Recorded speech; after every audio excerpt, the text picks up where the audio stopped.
Hi there, Sandra here from Create in Spain, and today's video is all about sweet dispensing machines. It has a little tab at the back that the acetate sticks out from, and what I've done is I've put a little bit of double-sided tape on the back of that with the idea that this could be used to fix it to the wall if you're putting it on the back of a door or something like that. And it has a little plug so that you can fill the sweets in there and you can replace them if you want to. Now I made that just by putting two bits of foam together, gluing them together with a brad in the middle to hold as a handle, and I bent the brad bits back there. You just need to make sure it's the right size to plug the gap in the top there. And the reason I did it with that rather than a loop, I didn't want anyone thinking that they could hang it up by the loop and then the whole thing crashes to the floor and creates a mess and they've lost all the sweets. These are the ones that I've done, and if you're interested in making them, keep watching to find out how. I'm going to do some simple colouring for the background. Now this is the sort of thing that I'm going to be doing, something similar. I've just cut a wiggly line in a piece of scrap card, and I'm starting off with my usual thing. I put a drop of glycerin on a tile, and in this case I've got some Bahama Blue ink, which I'm picking up. Oh, it is a lovely colour. That is gorgeous. Okay. Don't need this anymore because I've got my wiggly line, and I'm going in with some Paris Dusk, which is a deep dark blue, and I'm just going to do a little bit of blending on the top half. There we go. So that's it for the colour blending on the base. Right, I've got the front cut out and I need to colour that before I put everything together. So I'm just going to zoom out a bit so you can see. And I'm going to go in again with the Bahama Blue. And I'm going to start going from inside the circle to go out.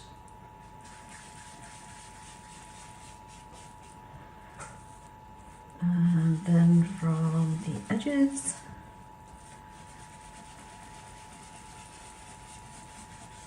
going in. I want this sort of wispy effect, I don't want solid colour, so I just wanted to add a little definition. Now I'm not bothering about this bit because this is going to be covered with another piece going over the top, so I don't have to think about that. So that's enough of the colour, I think. Now if I put this over here, it's a bit too much the same. So I'm going to go in with some grape jelly, which is a purpley colour. Pick that up and go from the inside out.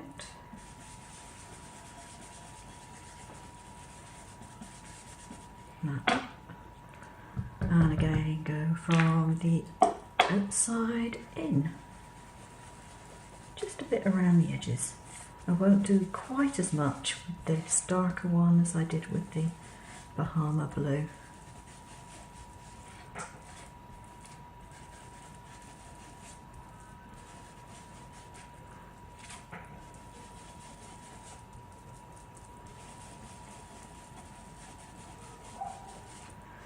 There we go. That's it for the colour blending, so I can put that to one side.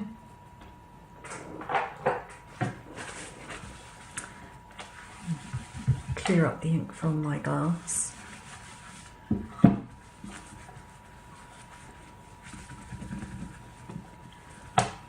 And from the tile. Now for this, I've actually got some print and cut snowmen that I drew, and I might use 2, I might use 3, but they're going to go on the inside. Now this needs a little bit of time to dry, because I also want to put on some little stars. You see here I've got some stars stuck on, and I need to do a little bit of stamping. Not a lot, but just a little bit.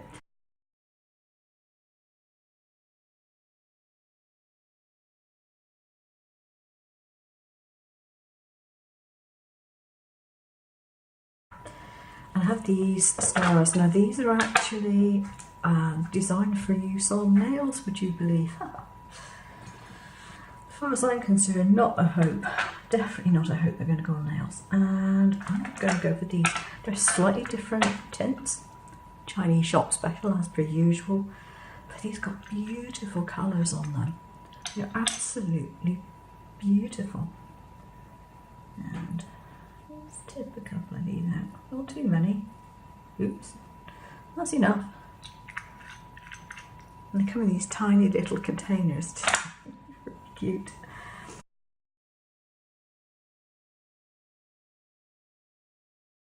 So that's the background done. I think that looks really pretty. Now I have to leave it to dry, and then what I'm going to do is I'm going to cover this entire area with a piece of acetate. Now the reason for doing that is because I'm putting sweets in here, and just in case those stars get knocked off, I wouldn't want those mixing with the sweets. But also I don't really want inks and things in contact with my foodstuffs.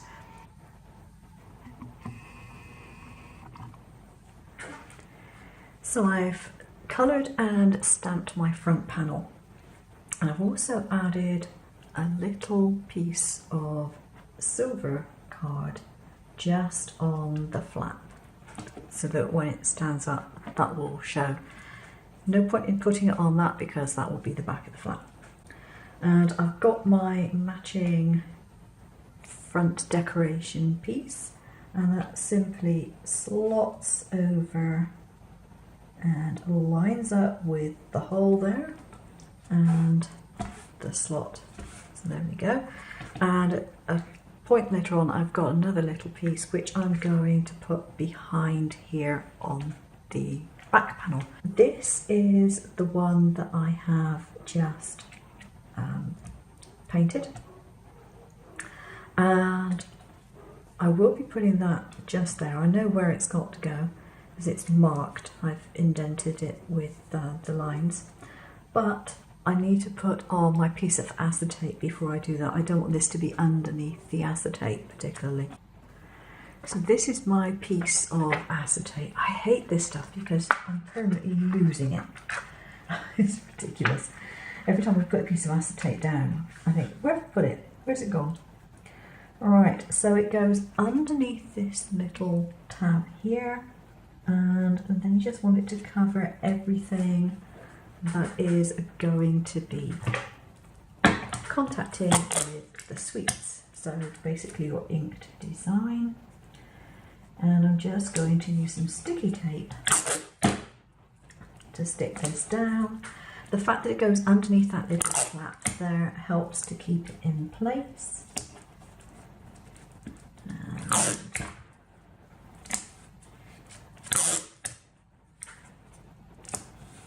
there we go. So now I can put on my little silver piece. I'm going to do that with a double-sided tape. As I said, I know exactly where to put it because I have the impression lines there. What I did when I made this file, I put these lines in for the base, so you could either draw them or you could use a scoring tool and score them. And I just scored them because I think it ends up being neater that way. So that is the back pretty much done, apart from the application of the foam tape. Now I will say, when you're using this tape, try not to stretch it. If you stretch it, you will end up bending your card and it won't lie flat, which is a pain. Take it from me. Been there, done that, got the t-shirt. It's not a lot of fun. You can either put this out in lengths and double it up before you use it, or you can double it up, putting it on the card and then do another layer on the card. Choice is yours. Now when you put the tape on, you follow the lines. You want to go in a channel up to the top if you want to refill your card. You may want to leave it so that you can refill it, you may want it as a single use, it depends. If you're not worried about refilling it, then it doesn't matter. Once you've got your sweets in, that's that. But if you want to refill it, you need to leave it so that you have a channel there. So you will put your tape going up like that, around the circle, leave a little bit of a gap because otherwise you'll see it when you have the front put on. It'll show a bit too much. You go around here, and what you want to do there is to, at the bottom of the circle, mark a couple of lines that show the width of your sweet.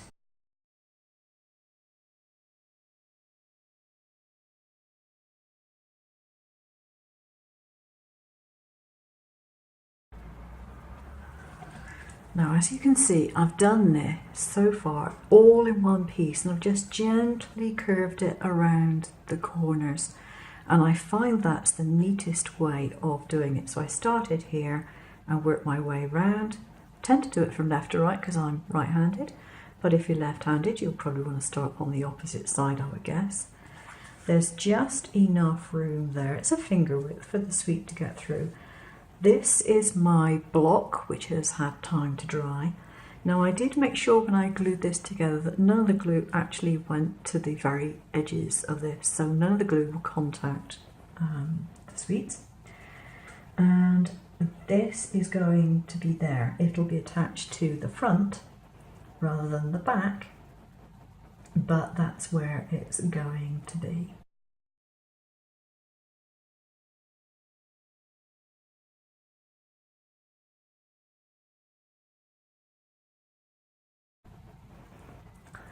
So the sweets will drop down there, and then that will rotate and the sweets can drop down into this bit. So we need to put some tape on here just to make sure that the sweets are contained and they don't go anywhere they shouldn't do. So I've got the double layer of tape on here now, and the only reason I have a join there is because I finished the roll of tape and had to start a new one. And if you find it difficult to trim it with scissors, a good sharp craft knife is a very good alternative and will give you nice neat edges. So, in theory, this will just rotate in there like so. To make the handle for the sweet dispenser is very, very simple. In the file there is a shape which is rather like a baguette, and it has a very small hole in the centre. It has a very small hole because when you put a brad through it, you do not want it to be loose. So you take as many pieces of that shape as you need to make it as thick as you believe you need it to work properly. It needs to be nice and solid. I've got watercolour paper here, and I think I've got about 4 pieces. And you dry thread them onto the brad first of all, and then you remove them, and then you put glue in between each layer and you allow it to dry. Now you can paint it if you want with normal paints, you can leave it plain, you can do what I've done on some of mine and use UV gel. And if you want to do it before you assemble the card, that's fine. If you forget, if you're careful, you can still do it once it's assembled. It's not really that much of a problem. So that's what you need to put through the front of your card.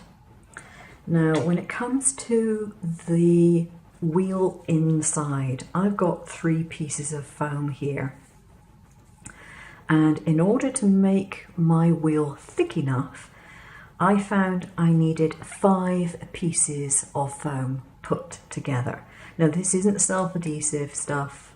I haven't got anything that was big enough in the self-adhesive field to actually do that, so I just chopped up some scrap foam that I had lying around, used 5 of these, and then stuck that inside. You'll see in the video. So very, very simple. You just glue them together. I used hot glue to glue them together, so it only took a minute or so.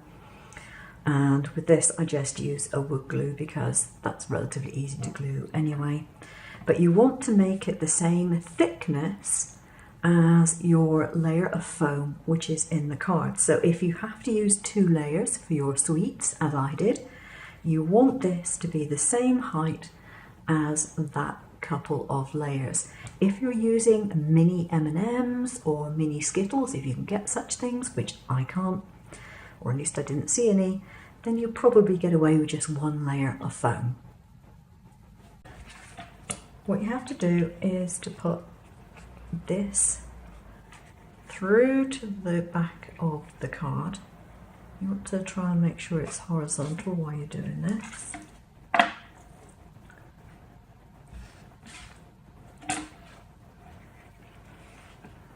Just zoom in a bit.